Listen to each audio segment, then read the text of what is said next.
Adventure and Pipeman on W4CY Radio.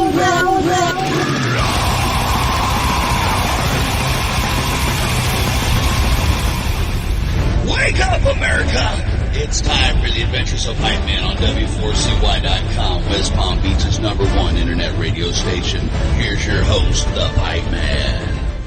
This is the Pipeman here on the Adventures of Pipeman W4CY Radio, and I'm here with our next guest who has some killer music and a killer band name that I was like, at first I'm like, oh, I'm really going to butcher this. So we'll see. So let's welcome to this show, Mitchell from Heinous Exsanguination. See, I did it. Exsanguination. Perfect. Hey, how's it going, everybody? And thanks, Dean, for having me. I really appreciate it. Glad to be here. My pleasure. Yeah, we were just talking about that before the interview. I was like, let me tell you how I think it is, and you tell me if I'm butchering it.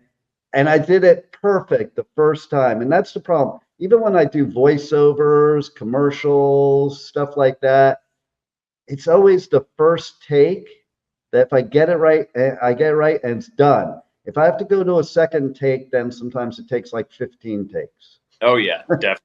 Yep. When you have to perform an action, like you did it right before perfectly. And I was like, yep, you got it. And then when you actually perform, then something in your mind gets tripped up and you're like, ugh, have a little brain fart.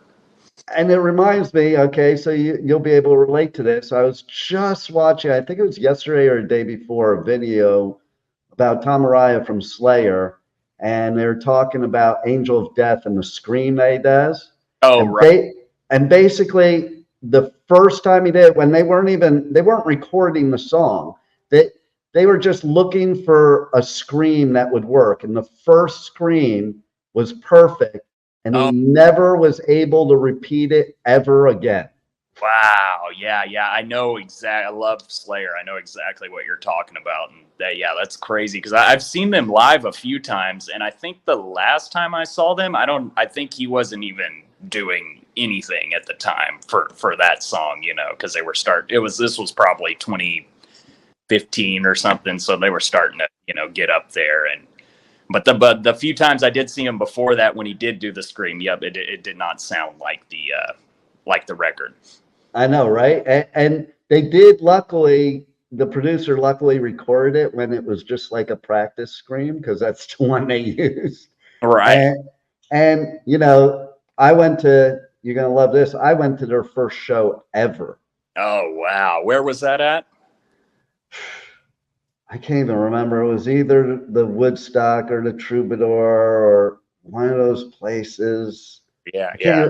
It's like such, listen, if you remember the 80s, in the early 80s Sunset Strip, LA days, you weren't really there.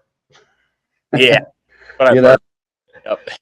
But he used to scream a lot in the beginning live, and that's what I noticed at the end is he wasn't screaming anymore. It was just the growl. Yeah. And it was kind of, and even the other songs that they do, it's kind of, the energy wasn't quite as there as like, cause I've seen I've watched all those early Slayer live videos, and yeah, it's a lot of energy. And it's like, some of it's like kind of, similar to like modern screaming today, Right. And me personally, he's my friend too, but Dave Lombardo, that to me, that defines Slayer. 100%. Yep.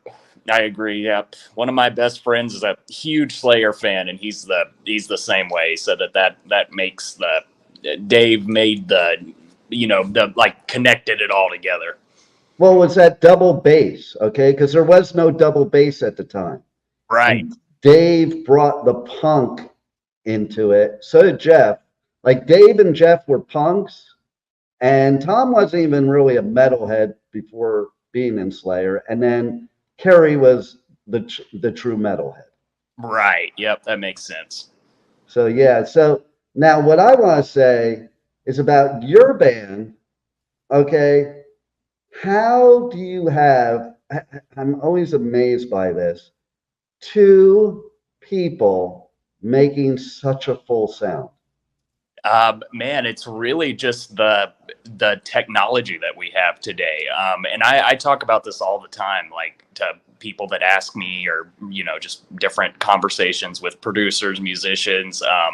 Even like now in 2024, I started doing audio stuff in 2011, 12, somewhere around there. Even around then, and then even in like, you know, 2015 to 2018, the stuff you could do like 2-man projects like this, but it was a lot harder. Days there's just so many different tools that you can use to, like, you can make a full production off your laptop with a microphone, you know what I mean? Wow. And a lot of people, and it takes some skill though. Like, I mean, a lot of people are, you know, they're like, oh, it's so easy to do that. Like, it's, to actually do it right, it's you still got to know, you know, what you're doing. I love that you just said that, because I want to expand on that, especially for all the gatekeepers out there that are like, well, if you're not actually playing the instrument, then you're not really a musician. And it does. Listen, I learned my lesson once when I went to a festival to cover it, and they had a DJ there. I'm like, I don't get why people, I was one of those gatekeepers. I don't get why people go to a live DJ show. Just go to the nightclub, okay? Like, that's not a concert. But then I got it when I was there, and I got the idea of it. And if you did try to do these things yourself, just like people with podcasting, like I run a whole network here, and I laugh at the DIY people that watch a video and think they know how to do it and think that's all there is to it. And that's the point I want you to expand on, is how you really do have to know what you're doing.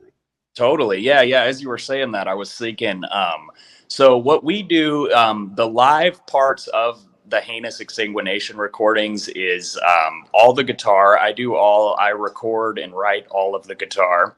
And then the vocals are also obviously, you know, done in real time as well. The drums and the bass are all programmed though. But then my next point on that is, so the drums, I mean, you have to, I don't call myself a drummer, but I can play drums, you know. I call myself a guitarist and a producer. Drums is kind of like my secondary thing. But, you know, if I didn't know how to play drums, or just know like what that rhythm feels like, it's very easy to program drums to a song, and then it just sounds like a straight up computer. Because, you know, if you have a little bit of background in the actual thing, then you know how it's supposed to sound. You know, you can get it to where it's programmed, and you can make it do crazy double bass that is probably not possible in real life, but you can still make it like pretty, you know, to where it doesn't feel like a straight up drum machine. Right. And same too, like when you program the bass, you know, I have a little bit of background in like music theory and stuff. So, I mean, you have to know like what notes to punch in on the program, the different velocities, the length of each note. Like, you know, you don't just go in and, you know, type stuff in and, oh, there it is. That's like the longest part to me of making these songs too, is programming the bass and drums. That's like the part that takes the most time, for sure. Because I can sit there and record slam riffs for forever, you know. But yeah, programming the stuff is the hardest part, I would say. Yeah, and you definitely have to know the music itself. You also have to know how to program. You also have to know the sound engineering part of it, because, you know, if you make it even as simple as the wrong volume, it's not going to sound right. And you struck a point with that I relate to when you're talking about sounding like a computer with AI going on right now. Okay, and it's pretty heavy in my industry too. And I've checked out certain AI like solutions for doing voiceovers for a commercial. Right. And I don't like any of them because they don't sound like a human being. However, that's just the stock stuff for average person that goes and picks that. But for a professional like me, I am able to take that AI and manipulate it and customize it to where it does sound human and not a computer. And I think that's the big difference between a pro and an amateur.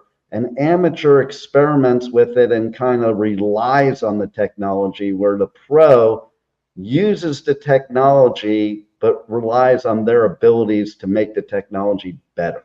100%. Yeah. Yeah. And like, as you're saying that, you know, I've recorded drums, live drums, a handful of times in the past. And I mean, if we really wanted to, we could do everything live. It would just be a much bigger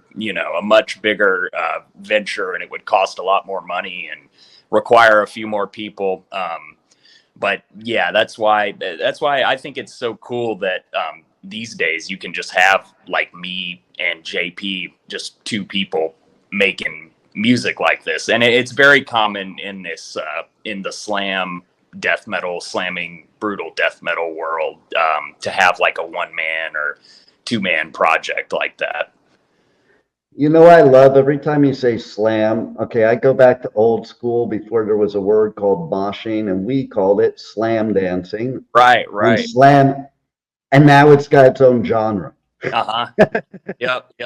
Yeah, and I really just so I grew up on like classic rock and stuff, and then I got into like, you know, metalcore and early deathcore stuff. I really have only been into this slam genre since about 2020 or so. So only about 3-4 years.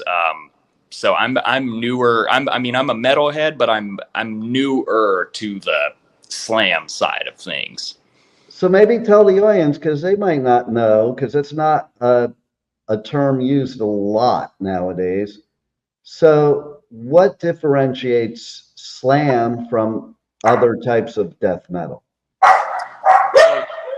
So slam, slam, I would say, is basically, it's slowed down in like its truest sense. Like, I believe a lot of people say Suffocation invented slam. A lot of people say Internal Bleeding invented slam. But either way, early 90s death metal stuff, it was the parts where in the death metal songs, because it would be fast blast beats and stuff, and then they would break it down to like not a breakdown, but kind of like a groovy, and most of the riffs, they have like this kind of flow that goes like dun dun dun dun dun dun dun dun dun dun dun dun dun dun dun dun dun dun.